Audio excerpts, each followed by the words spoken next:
같은 시각, 같은 길을 걸어도 사람들이 눈에 담는 풍경은 제각기 다릅니다. 마주치는 사람들의 옷에 관심을 갖는 이가 있는가 하면 지나가는 자동차들의 시선을 빼앗기는 사람들도 있지요. 또 주변에는 어떤 가게들이 있는지 간판을 유심히 보는 사람도 있고요. 세상 풍경에는 별 관심 없이 이어폰에서 흘러나오는 음악에 집중한 채 땅을 보며 걷는 이도 있습니다. 이렇게 우리는 더 관심이 가는 곳에 초점을 두면서 걷고 말하고 생활하고 있는데요. 오늘 그리고 지금 여러분의 초점은 어디에 맞춰져 있으신가요? 2014년 3월 15일 토요일 EBS 오디오북 시작합니다.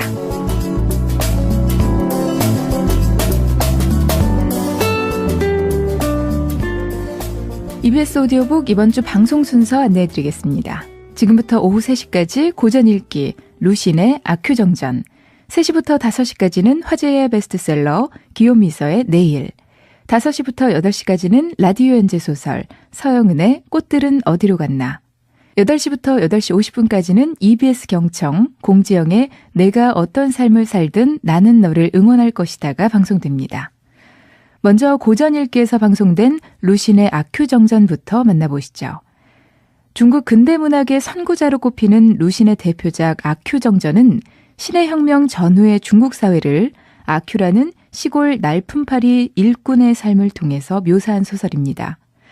당시 중국인들이 지니고 있던 정신승리법을 날카롭게 비판하는 동시에 신의 혁명 때 억울한 죄를 뒤집어쓰고 차용되는 아큐의 운명을 통해서 중국 민중들의 일그러진 인생을 솔직하게 그려내고 있죠. 중국 근대문학의 이정표가 된 소설 루신의 아큐정전, 지금부터 함께 하시죠.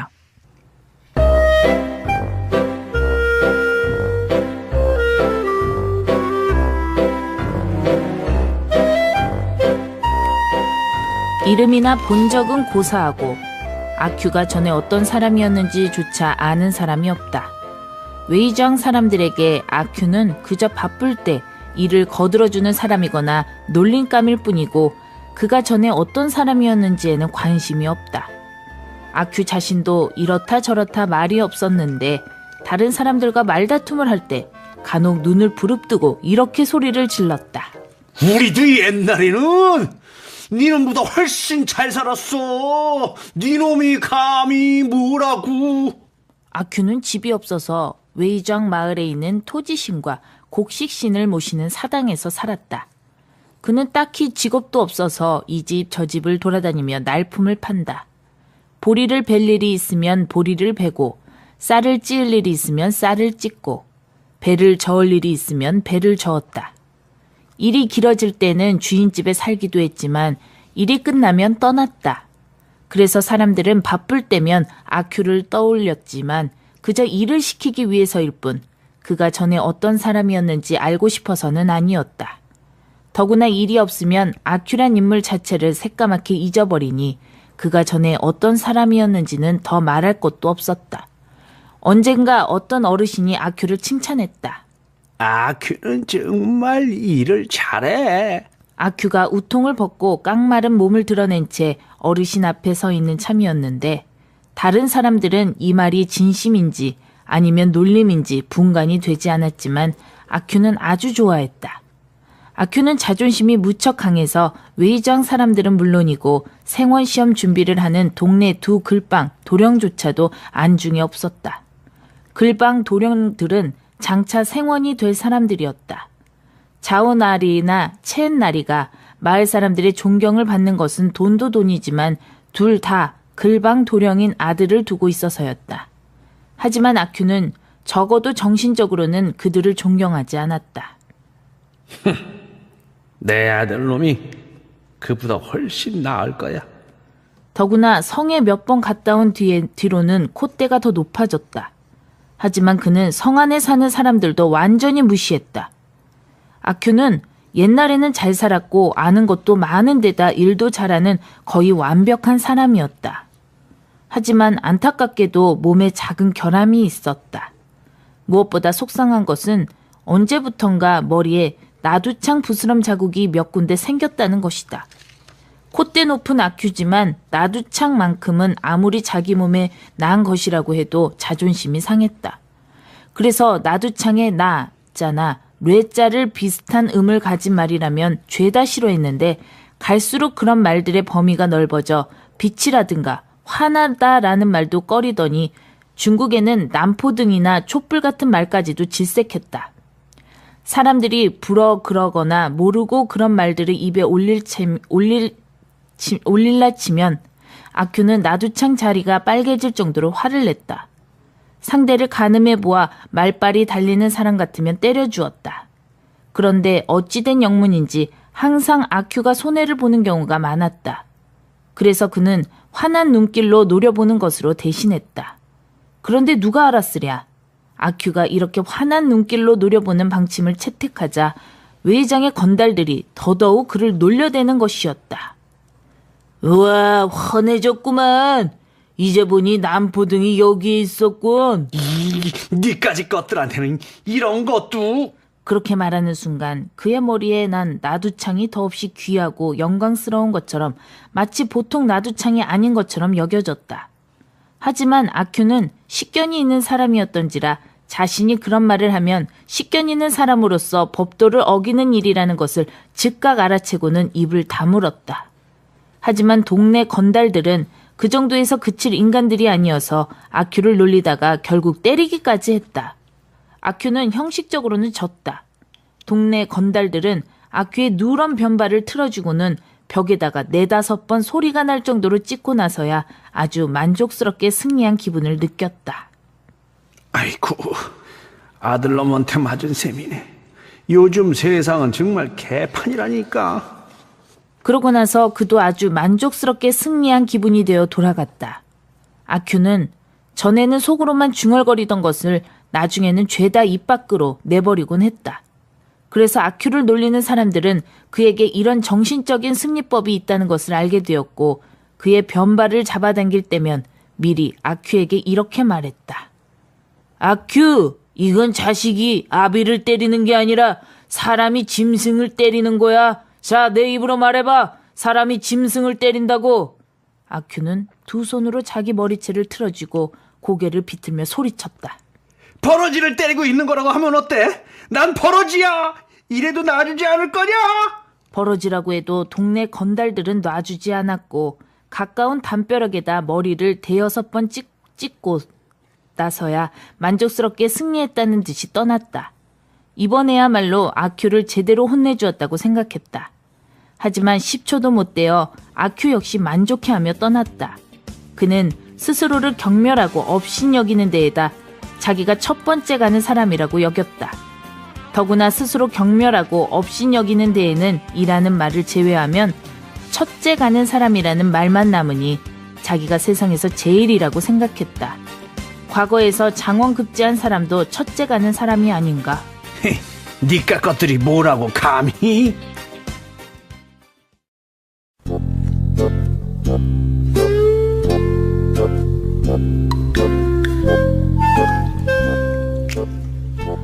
아큐는 이런 갖가지 기묘한 방법으로 적들에게 이긴 뒤 즐겁게 술집으로 가서 술을 몇 잔 마시고 사람들과 실없는 이야기를 주고받거나 말다툼에서 승리를 하고서 즐겁게 사당으로 돌아가 머리를 거꾸로 쳐박고 잠을 잤다.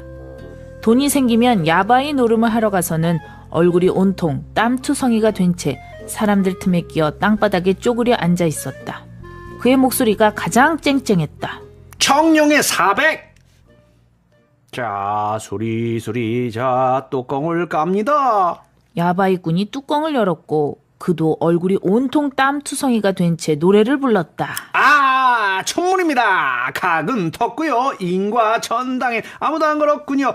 아큐는 돈을 이리 주세요. 천당에 150! 아큐의 돈은 이런 노랫가락을 타고 차츰 얼굴이 온통 땀투성인 사람의 허리춤으로 들어갔다. 그는 결국 사람들 무리에서 밀려나 뒤에 서서 구경이나 하면서 남들이 아는 노름에 자신이 가슴을 졸이다가 노름판이 파하면 못내 아쉬운 발길을 돌려 사당으로 돌아와 이튿날 퉁퉁 부은 눈으로 일을 나갔다.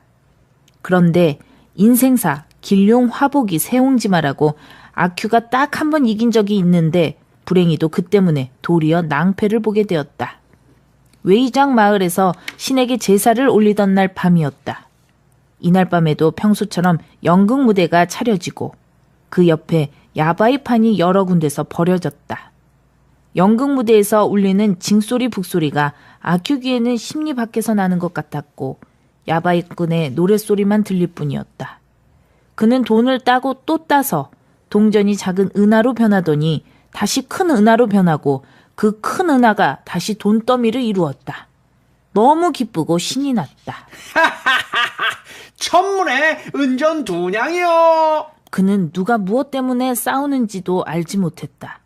욕하는 소리, 때리는 소리, 발소리가 나는가 싶더니 한동안 정신이 아득해진 뒤 겨우 기어서 일어나 보니 야바이판은 보이지 않고 사람들도 보이지 않았다.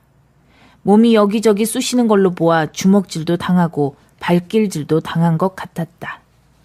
몇몇이 놀란 눈으로 그를 쳐다보았다. 뭔가 잃은 것 같은 허전한 기분으로 사당에 돌아와 정신을 수습하고 나서야 한 무더기 은하가 보이지 않는다는 것을 알았다.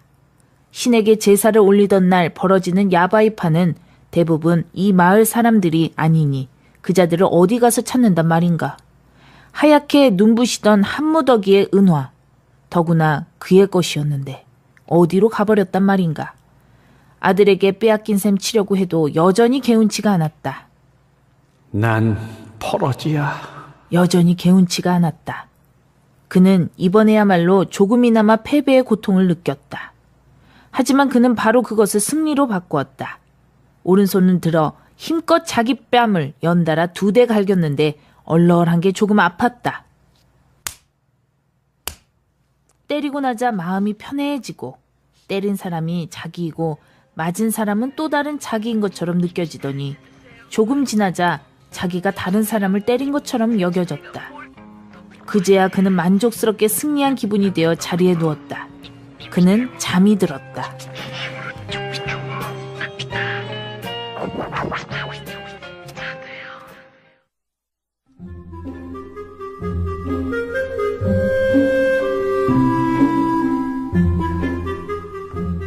어느 해 봄, 그는 알큰하게 취해 길을 가다가 담장 밑 햇볕 아래에서 왕털보가 우통을 벗고 이를 잡는 것을 보자 갑자기 자기 몸도 간지러워졌다. 이 왕털보라는 자는 나두창이 있는 데다 털보여서 사람들이 다들 왕 나두창이 털보라고 불렀다. 아큐는 여기서 나두창이라는 말을 빼기는 했지만 그를 아주 멸시했다. 아큐가 보기에 나두창은 이상할 게 없었지만 구렛나루는 정말 괴상하고 눈에 거슬렸다. 그는 옆에 나란히 앉았다. 다른 사람이었다면 감히 옆에 앉을 엄두를 내지 못했을 것이다. 하지만 이 왕털보한테 겁날 게 무엇인가? 사실 그가 기꺼이 옆에 앉는 것만으로도 왕털보를 높이 쳐주는 일이었다. 아큐도 해진 저고리를 벗어 한 번 뒤집었는데 빨래를 한 지 얼마 안 되어서인지 아니면 대충대충 해서인지 한참이 지나도 이를 서너 마리 밖에 잡지 못했다. 그런데 왕털보는 한 마리 또 한 마리, 어떤 때는 2마리 3마리씩 입에 넣고 깨물며 톡톡 소리를 냈다. 아큐는 처음에는 실망했고 나중에는 화가 치밀었다. 가짜는 왕털보조차 이가 저렇게 많은데 자신은 이렇게 적으니 이 얼마나 채통이 깎이는 일인가. 그는 한두 마리 큰 놈을 잡고 싶었지만 도무지 찾을 수가 없어서 겨우 중간 크기의 하나를 잡아 씩씩거리면서 두툼한 입술 안에 넣고 힘껏 깨물었다. 그런데 겨우 픽 하는 소리가 날 뿐 왕털보에 비할 바가 아니었다. 그는 나두창 자국까지 온통 붉어져서 옷을 땅바닥에 내동댕이 치고는 침을 뱉었다. 에이, 이 털버러지 같은 놈. 이게 누굴 욕해? 아큐는 요즘 들어 비교적 사람들의 존경도 받고 스스로도 폼을 제기는 해도 사람 때리는 것에 습관이 된 마을 사람들을 만나면 겁을 먹었는데 유독 이번만은 아주 용감했다. 저렇게 얼굴이 온통 털투성이인 주제에 감히 함부로 주둥이를 놀리다니. 그는 일어나서 2 손을 허리에 받치며 말했다. 누굴 욕하긴 몰라서 묻냐? 왕털보가 일어나 옷을 걸쳤다. 너 어디가 근질근질하냐? 아큐는 그가 도망가려는 줄 알고 잽싸게 달려들어 한 주먹을 날렸다. 그러나 몸에 닿기도 전에 그의 주먹은 붙잡히고 말았다. 왕털보가 한번 쏙 잡아당기기만 했는데도 아큐는 비틀비틀 끌려갔다. 이내 왕털보가 아큐의 변발을 움켜쥐고 담장으로 끌고 가 머리를 찧었다. 군자는 착오로 말로 하지 손을 쓰지 않는 법이니라. 하지만 왕털보는 군자가 아니었는지 전혀 아랑곳하지 않은 채 연속 5번을 벽에 찍고는 힘껏 밀쳐버렸다. 아큐가 저만치 나가 떨어지는 것을 보고서야 만족해하며 떠났다. 아큐의 기억에 이것은 난생 처음 당하는 굴욕이었다.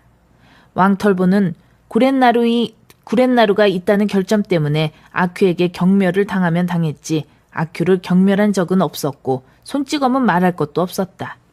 그런데 지금 자신에게 손찌검을 하다니 그야말로 뜻밖이었다. 과연 사람들 말대로 황제가 과거제들을 폐지하여 대감이나 거인이 되려는 사람이 없어지자 자오 가문의 위풍도 빛을 잃어 사람들이 아큐를 무시하는 것일까? 아큐는 어찌해야 좋을지 몰라 멍하지 서 있었다. 멀리서 한 사람이 걸어왔다. 그의 적수가 또 오는 것이다. 그 역시 아큐가 가장 싫어하는 사람으로 첸 대감네 큰 아들이었다. 그는 예전에 성안으로 달려가 서양 학당에 다니다 어쩐 일인지 다시 일본에 가더니 6개월 후에 집으로 돌아왔는데 걷는 것도 서양 사람처럼 벗정다리로 걷고 변발도 보이지 않았다. 그러자 그의 어머니는 10번도 넘게 대성통곡을 했고 그의 부인은 3번이나 우물에 뛰어들었다. 후에 그의 어머니는 이렇게 말하고 다녔다. 그 변발은 술에 취해 잠든 사이에 나쁜 놈들이 잘라버린 거라네.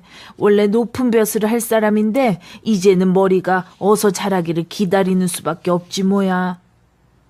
하지만 아큐는 그 말을 믿으려고 하지 않고 그를 가짜 양놈이라거나 양놈 앞잡이라고 부르면서 그를 보기만 하면 몰래 속으로 욕을 퍼부었다.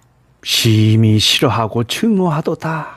아큐가 옛 말씀대로 질색한 것은 그의 가짜 변발이었다. 변발이 가짜인 이상 사람 노릇을 할 자격을 진작에 잃은 것이고 그의 마누라가 우물에 3번만 뛰어들고 4번 뛰어들지 않았으니 그녀 역시 훌륭한 여인이 못 되었다. 그런 가짜 양놈이 다가오고 있었다. 이런 당나귀 같은... 아큐는 아직껏 속으로 욕을 했을 뿐 입 밖으로 내본 적이 없는데 이번에는 의분이 치솟고 복수심이 일어 자기도 모르게 말이 밖으로 새어나왔다. 그런데 뜻밖에도 이 당나귀가 노란 칠을 한 지팡이를 짚고서 성큼성큼 다가왔다. 한 대 맞겠구나. 얼른 온몸을 움츠리고 어깨를 잔뜩 축혀 올린 채 기다렸다. 이윽고 타닥하는 소리가 울렸으니 한 대 맞은 것 같았다. 아이쿠, 저 아이에게 말한 겁니다요. 아큐는 곁에 있던 아이를 가리키며 변명을 했다. 탁, 타닥. 아큐의 기억으로는 이것이 평생 2번째 당하는 굴욕인 듯 싶었다. 다행히도 타닥 소리가 나면서 맞고 나자 그것으로 끝난 것 같아 마음이 오히려 가뿐해지고 망각이라는 조상 대대로 내려오는 보배도 효과를 발휘해서 천천히 걸어 술집 문 앞에 도착했을 때는 이미 기분도 어지간히 좋아졌다.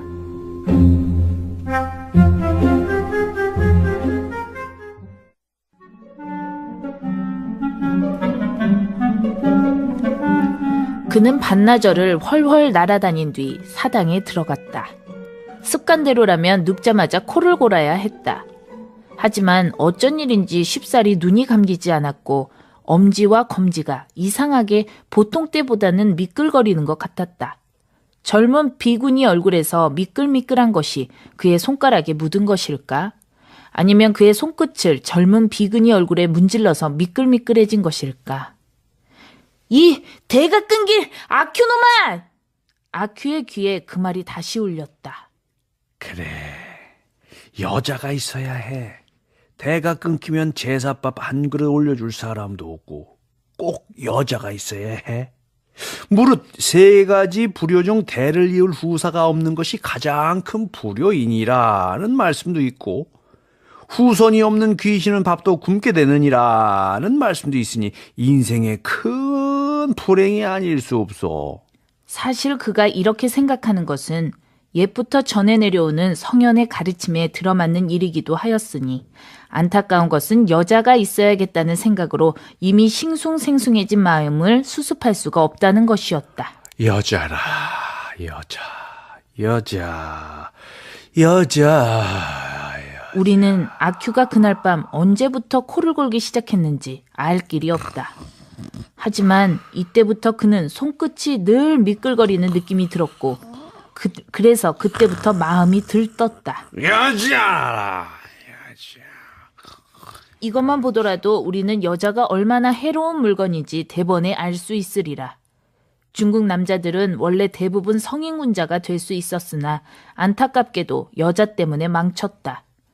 상나라는 달기 때문에 망했고 수나라는 포사가 망쳤고 진나라는 역사에 드러나지 않았지만 여자 때문에 그 나라들이 망했다고 생각해도 아마 틀리지 않을 것이고 동탁도 초선에게 죽임을 당한 것이 틀림없다.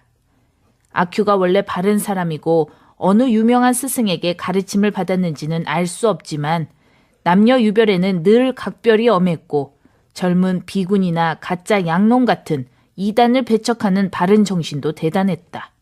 그의 학설은 이러했다. 여자가 밖에 돌아다니는 것은 분명 남자를 꾀기 위해서이며 남자와 여자가 같이 이야기를 나누면 분명 수작을 부리기 마련이야. 그런 사람들을 혼내주기 위해 그는 눈을 찌푸리고 노려보거나 큰 소리로 그런 사람들의 속마음을 찌르는 말을 하거나 인적이 드문 곳이라면 뒤에서 작은 돌멩이를 던지기도 했다. 그런데 누가 알았으랴.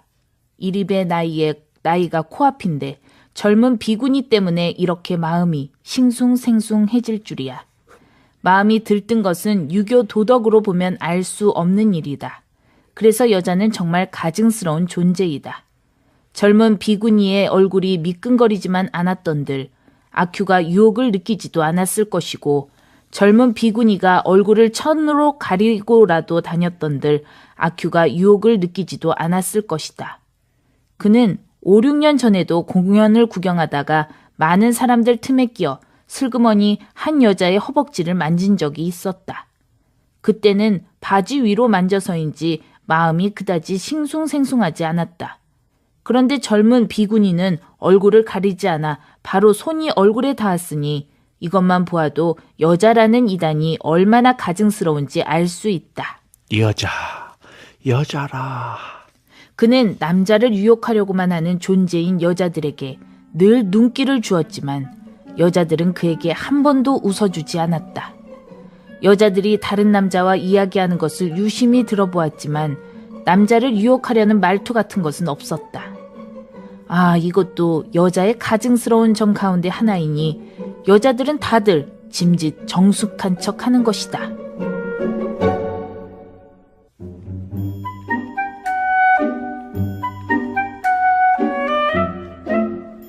그날 아큐는 자오나리 댁에서 온종일 쌀을 찧었는데 저녁을 먹고 부엌에 앉아 담배를 피웠다. 다른 집이라면 저녁을 먹고서 돌아가도 되었지만 자오나리 댁은 저녁이 일렀다. 우어멈은 자오나리 댁의 유일한 여자 하인이었는데 설거지를 다 하고는 의자에 앉아 아큐와 잡담을 하였다. 그 마님이 이틀이나 식사를 안 하셔서 대감께서 세첩을 드리려고. 여자라, 여자. 우어멈 청상과부라. 우리 젊은 마님은 8월이면 애를 낳거든요. 여자라, 여자. 아큐는 담뱃대를 놓고 일어섰다. 우리 아씨는 나랑 연애하자. 나랑 연애해. 아큐가 갑자기 달려들며 우어멈 앞에 무릎을 꿇었다. 순간 정적이 흘렀다. 에구머니! 우어멈이 깜짝 놀라 갑자기 벌벌 떨기 시작했고 소리를 지르며 밖으로 뛰어나갔다. 뛰어나가면서 소리를 질렀는데 나중에는 우는 것 같기도 했다. 아큐는 벽을 마주하고 끌어앉은 채로 몸을 떨다가 두 손으로 빈 의자를 짚고 천천히 일어났는데 뭔가 잘못된 것 같은 느낌이 들었다. 사실 그 순간 그도 당황스러웠고 어쩔 줄 몰라서 담뱃대를 허리에 차고는 쌀 방아를 찌으러 가려고 했다. 그런데 딱 하는 소리와 함께 주 무거운 것이 머리를 내리쳤고 화들짝 놀라 몸을 돌리자 생원이 대나무 몽둥이를 들고 그의 앞에 서 있었다. 내가 감히 내 놈이 대나무 몽둥이가 다시 그를 내리쳤다. 이놈! 아큐는 두 손으로 머리를 감싸쥔 바람에 손가락을 맞았는데 정말 아팠다. 그는 부엌에서 뛰쳐나갔고 나가다 등에 한 대를 맞은 것 같았다. 나쁜 자식. 생원이 뒤에 대고 표준어로 욕을 했다. 아큐는 방앗간으로 뛰어들어가 멍하니 서 있었는데 손가락이 아직도 아팠고 욕설이 귀에 맴돌았다. 그 말은 웨이저항 마을에서는 하지 않는 말이었고 관청 사람이나 부자들이 쓰는 말이어서 특히 두려웠고 가슴에 깊이 박혔다. 그런데 그 바람에 여자라. 하는 생각이 사라져버렸다. 욕을 얻어먹고는 그것으로 상황이 끝난 듯 마음이 가뿐해져서 쌀을 찢기 시작했다. 한참 쌀을 찢다 보니 더워져서 잠시 멈추고 옷을 벗었다. 옷을 벗는데 밖이 소란스러워졌다. 시끌벅적한 구경거리를 가장 좋아하는 아큐인지라 소리가 나는 곳으로 나갔다. 소리 나는 곳으로 가보니 자오나리댁 앞마당과 점점 가까워졌고 저물녘이었지만 많은 사람들이 모여 있었는데 이틀 동안 밥을 먹지 않았다는 마님까지 자오나리댁 식구들이 다 있었고 이웃집에서는 쩌오치댁과 자오나리댁과 진짜 한 집 아닌 자오바이엔, 자오스천도 와 있었다. 젊은 마님이 우어몸을 데리고 방에서 나오며 말했다. 밖으로 나가세. 어서. 방에 숨기는 왜 숨어? 자네가 떳떳하다는 걸 누가 몰라? 그러니 허튼 생각이랑 하지 말게.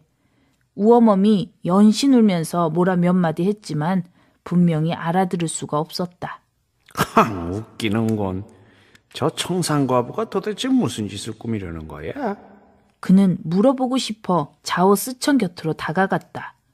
그때 자오 도련님이 그에게 달려오는 것이 퍼뜩 눈에 들어왔는데 손에 대나무 몽둥이가 들려 있었다.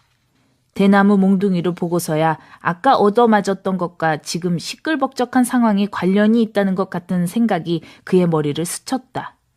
몸을 돌려 방앗간으로 돌아가려 했지만 그 대나무 몽둥이가 길을 막았다. 그래서 몸을 돌려 아무 일도 없다는 듯 뒷문으로 빠져나와 얼마 지나지 않아 사당으로 돌아왔다. 아큐는 한동안 앉아있자니 살이 떨려오고 추웠다. 봄이라고 하지만 밤에는 아직 쌀쌀해서 우통을 벗고 있기에는 무리였다. 저고리를 자오나리 댁에 두고 온 것이 떠올랐지만 가지러 가자니 도련님의 대나무 몽둥이가 무서웠다. 그러던 차에 동네 행정관이 들어왔다. 아큐, 이런 나쁜 자식. 자오나리댁 아랫사람을 건들다니 완전히 반역이야. 나까지 밤에 잠도 못 자게 하고 이런 나쁜 자식. 이렇게 한바탕 꾸중을 듣는 동안 아큐는 당연히 아무 말도 못했다. 이야기가 끝나고 동네 행정관에게 밤인지라 술값으로 갑절인 400문을 쥐어줘야 했지만 아큐에게는 마침 돈이 없어서 모자를 저당 잡히고 5가지 조건도 약속했다. 아큐는 당연히 모두 그러마고 했지만 유감스럽게도 돈이 없었다. 하지만 다행히도 봄이어서 소미불은 없어도 되겠기에 그것을 2000문에 저당 잡혀 조건을 이행했다. 그리고 우통을 벗은 채 머리를 조아려 사죄하고 나자 뜻밖에도 얼마간 돈이 남았는데 저당 잡힌 모자를 찾지 않고 몽땅 술을 마셔버렸다. 자오나리 댁에서는 아큐가 사온 향도 피우지 않고 초도 켜지 않았으니 나중에 마님이 부처님께 제사를 올릴 때 쓰기 위해서였다. 아큐의 해진 저고리는 대부분 젊은 마님이 8월에 낳으실 아기 기적감이 되었고 그러고도 남은 것은 우어몸의 신발 밑창감이 되었다.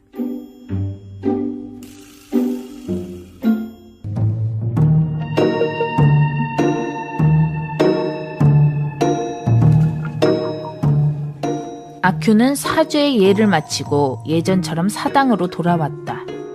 해가 저물어가자 점점 왠지 세상이 좀 이상하게 느껴졌다. 그는 곰곰이 생각하다가 마침내 깨달았다. 우통을 벗고 있어서였다. 그는 누더기 저고리가 하나 있다는 것이 생각나서 그것을 덮고 누웠다. 다시 눈을 떴을 때 해는 벌써 서쪽 담장 위를 비치고 있었다. 이래 빌어먹을. 그는 일어나서 예전처럼 거리를 돌아다녔다.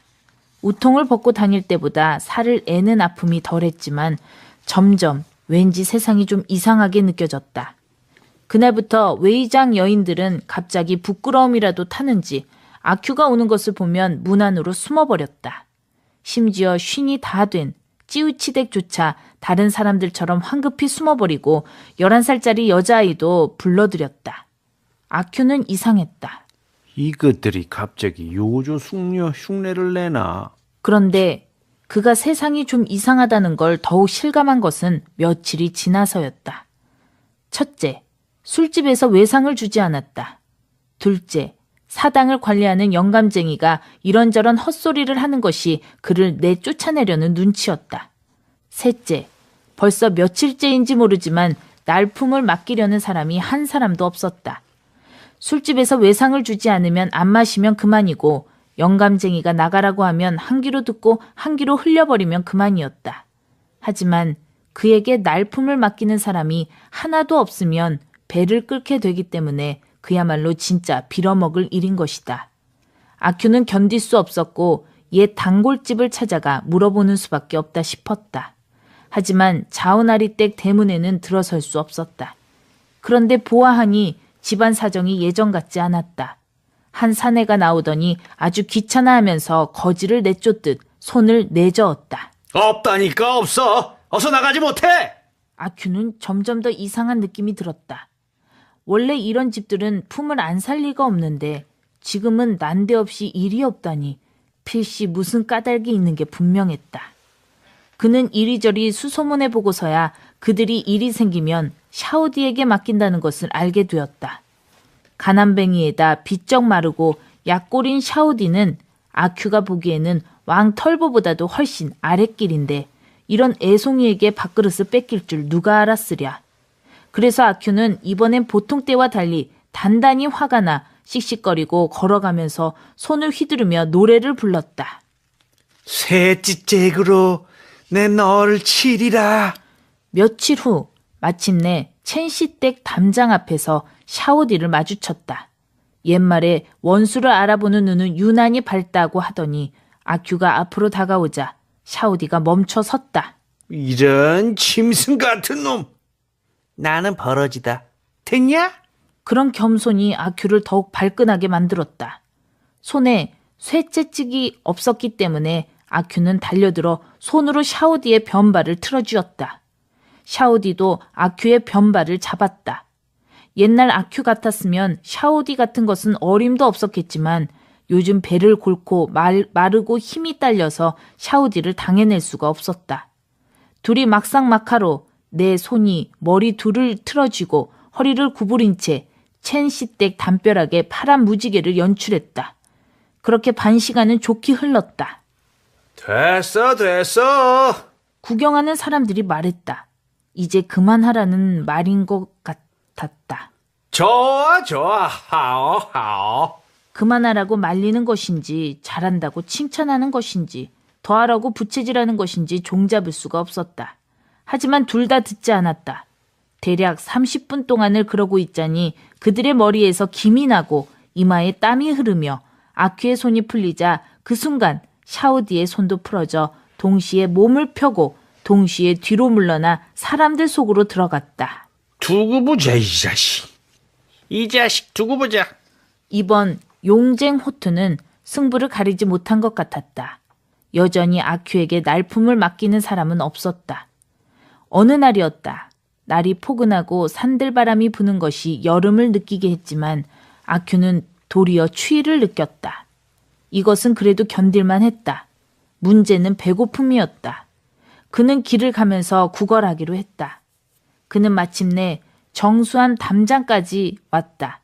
암자 주인은 다 논이어서 실록 사이로 하얗게 회칠을 한 담이 솟아 있었고 암자 뒤 낮은 흙담 안쪽은 채소밭이었다. 아큐는 잠시 머뭇거리며 주위를 쭉 훑어보았다. 아무도 없었다.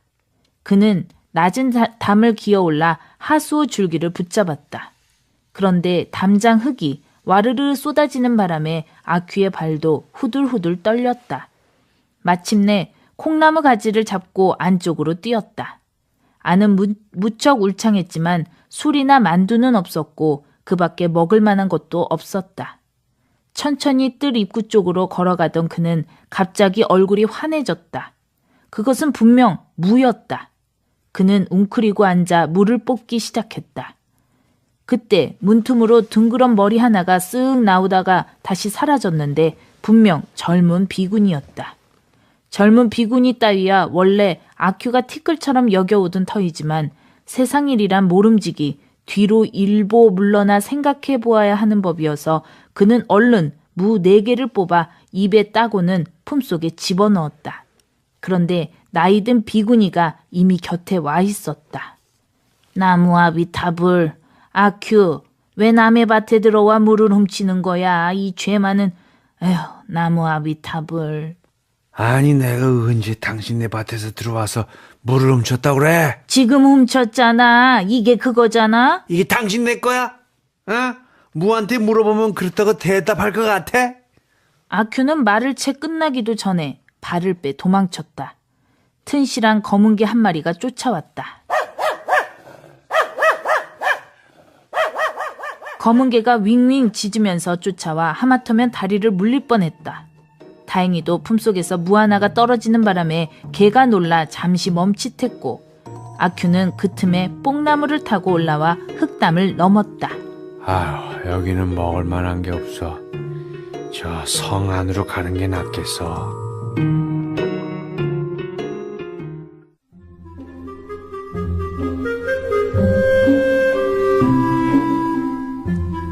웨이장에서 아큐를 다시 보게 된 것은 그의 추석이 막 지난 무렵이었다. 아큐가 돌아왔어? 그런데 그가 어디 갔었더라? 아큐는 전에도 몇 번 성안에 갔는데 그때마다 대개 사람들에게 들떠서 떠벌리곤 했다. 그런데 이번에는 그러지 않아서 다들 무관심했다. 아큐가 사당을 관리하는 노인네에게는 말했을지 모르지만 그랬더라도 웨이장에서는 자오날이나 첸대감 그리고 생원날이 정도가 성안에 가야 이야깃거리가 되는 게 통례였다.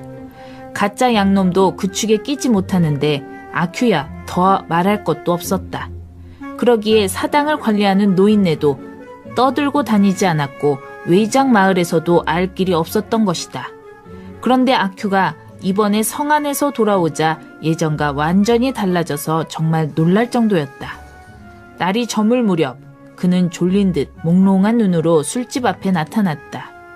계산대로 가서 허리춤에 손을 가져가 무엇을 꺼내는데 온통 은하와 동화였다.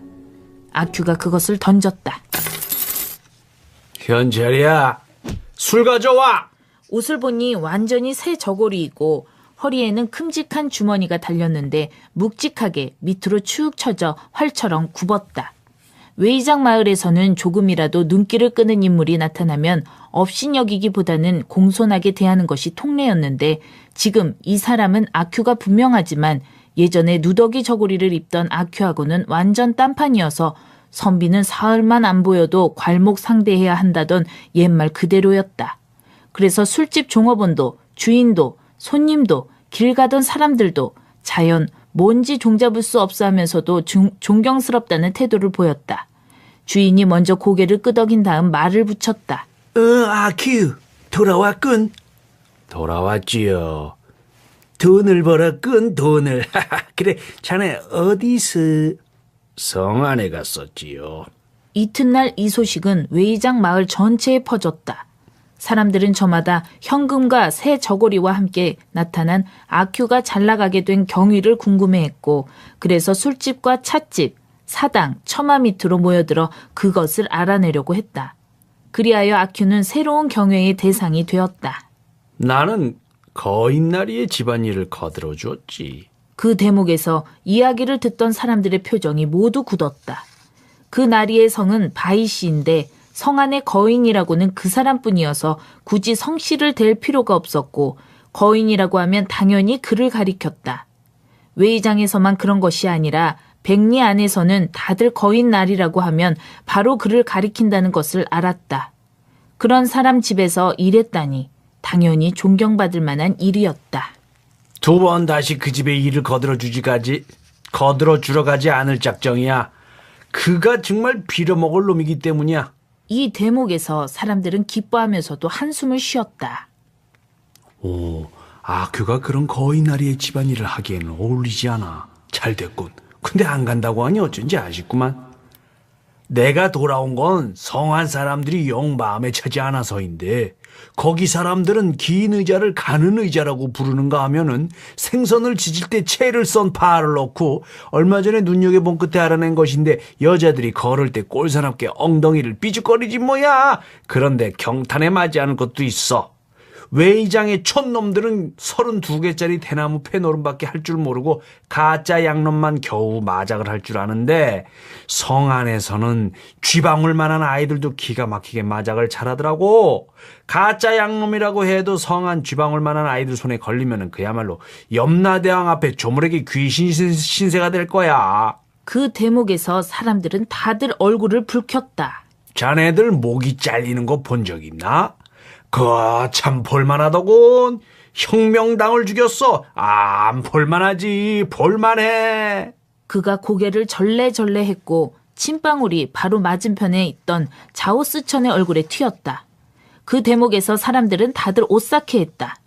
하지만 아큐는 다시 한번 주위를 슥 훑더니 갑자기 오른손을 들어 목을 길게 빼고 정신없이 이야기를 듣던 왕털보의 목덜미를 내리쳤다. 싹둑. 왕털보가 깜짝 놀라더니 동시에 정광석화처럼 얼른 목을 움츠렸다. 하지만 이야기를 듣던 사람들은 무서우면서도 재미있었다. 왕털보는 그 뒤로 오랫동안 머리가 어질어질 혼미했고 다시는 감히 아큐에게 가까이 갈 엄두를 내지 못했다. 물론 다른 사람들도 마찬가지였다. 외의장 사람들 눈에 지금 아큐는 감히 자오나리를 넘어설 만큼의 지위는 아니어도 거의 비슷하다고 해도 틀린 말이 아닐 정도였다.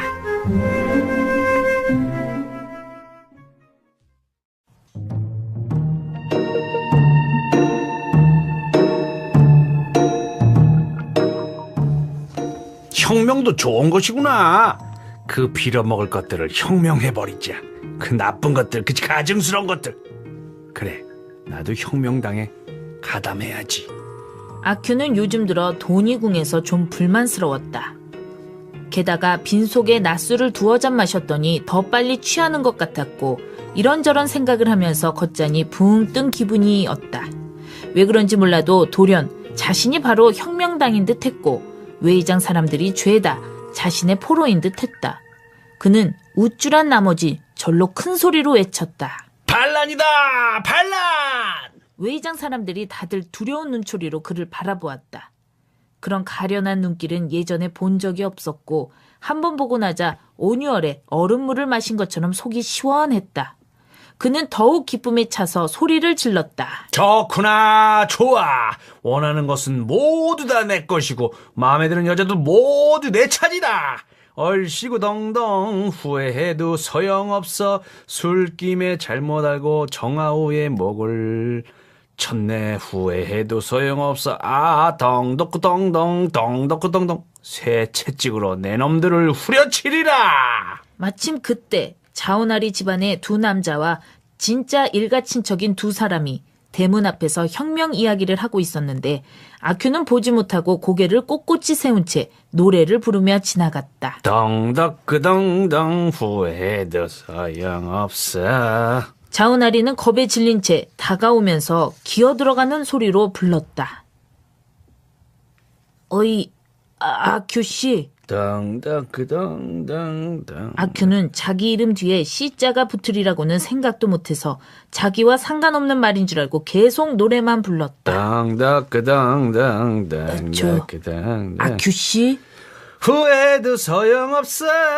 생원이 하는 후회해도. 수 없이 그냥 이름을 불렀다. 아큐! 아큐는 그제야 멈춰서서 고개를 삐딱하게 돌리며 말했다. 뭐요? 아큐씨, 요즘 자오나리는 다시 말을 잇지 못했다. 자오바이엔이 잔뜩 겁을 먹은 채 말했다. 요즘 돈벌이가 좋다며? 돈벌이요? 아, 좋지요. 원하는 것은 모두 다 내 것이니까. 아키씨, 우리 같은 가난한 친구들은 괜찮겠지? 혁명당의 속내를 떠보려는 심산인 듯 했다. 가난한 친구들이라고? 당신들은 그래도 나보다 돈이 많잖아. 아큐는 그렇게 말하고는 그냥 가버렸다. 다들 멍한 표정으로 아무 말이 없었다. 자오나리 부자는 집으로 들어가 밤에 불을 켤 때까지 의논을 했다. 자오바이엔도 집으로 돌아가 허리춤에서 전대를 풀어 부인에게 주었다. 고리짝에 숨겨두시오. 아큐는 날아갈 듯 기분이 좋아서 돌아다니다가 사당으로 돌아왔다. 그날 밤 사당을 관리하는 노인네도 괜히 살갑게 대했다. 차 한잔 하겠수? 떡 2개만 주세요. 쓰다만 4냥짜리 초와 촛대도 주세요. 아큐는 떡을 다 먹고는 불을 밝히고 좁은 자기 방에 혼자 누웠다. 그는 말할 수 없이 새롭고도 기뻤다. 정월 대보름날처럼 환하게 촛불이 번쩍거렸고 그의 생각도 덩달아 춤을 추었다. 반란이라. 재미있군. 하얀 모자에 하얀 갑옷을 입은 혁명당이 왔겄다. 다들 칼을 차고 쇠채찍을 들고 폭탄에다 총, 양날칼, 갈고리창을 들고 사당으로 와서 아큐 어서 가자고 같이 하면 같이 가는 거지. 그러면 외의장의 머저리 같은 사내들과 계집들이 무릎을 꿇으며 말하겠지. 아큐 제발 살려주세요. 그런다고 누가 들어주냐? 가장 먼저 처치할 놈은 샤오디하고 자오나리고 그 다음 생원, 그 다음은 가짜 양놈. 또 누굴 봐줄까? 왕털보는 봐줄만 하지만 그래도 안 돼. 물건은 어떡하지? 바로 들이닥쳐서 상자를 열면은 보석에 돈에 비단에 생원 마누라의 닝보식 침대는 사당으로 가져오고 밖에는 첸지반네 의자와 걸상을 가져다 놓자.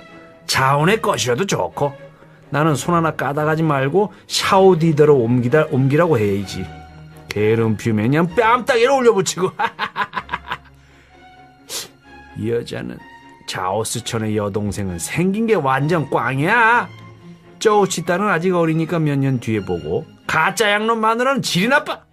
생원 마누라는 눈두덩이에 흉터가 있고 우어몸 그래 우어몸 오랫동안 보지 못했네. 어디 있을까? 아유 뭐 발만 좀 작았어도.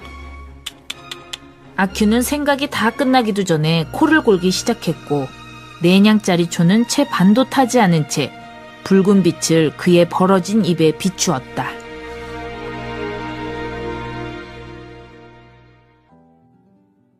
루신의 아큐정전 들어보셨습니다. 루신은 러일 전쟁 때 본격적인 문학 활동을 시작하게 됐습니다. 나라가 발전하기 위해서는 민족 정신의 개조가 꼭 필요하다고 생각했기 때문이죠. 아큐정전에서도 마찬가지로 중화 사상에 빠져서 자신의 처지를 정확하게 인지하지 못하고 세상의 흐름에 무지한 중국인들과 중국 사회에 경종을 울리고 있습니다. 이상 고전 읽기 루신의 아큐정전이었습니다. 이어서 화제의 베스트셀러 만나보시죠.